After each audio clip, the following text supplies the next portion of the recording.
Today, I am recommending a biography, and it's also a real nonfiction history book that gives a glimpse into America's past.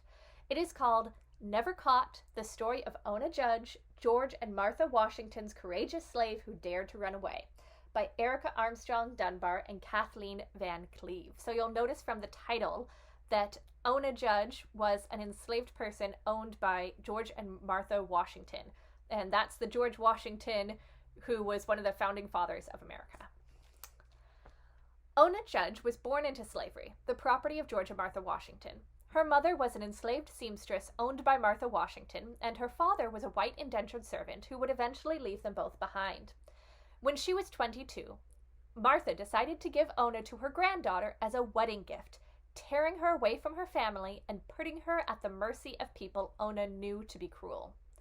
Before she could be handed over like a piece of china, Ona took matters into her own hands and boldly planned her escape.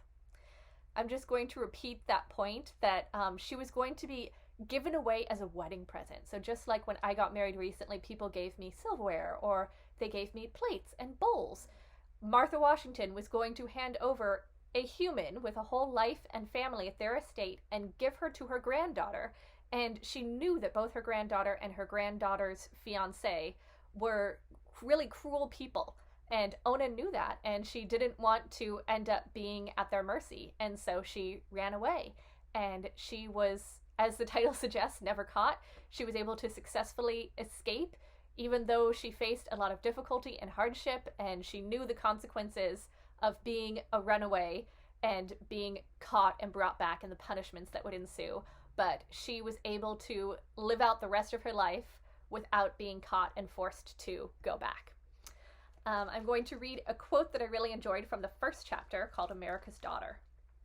Like her mother, Betty, Ona learned how to persevere in the face of extreme hardship. Like her father, Ona would eventually free herself no matter who she left behind.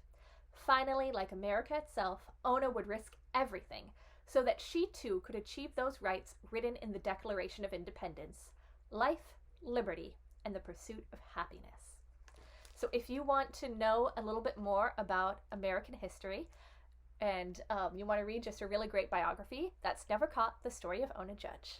Check it out today.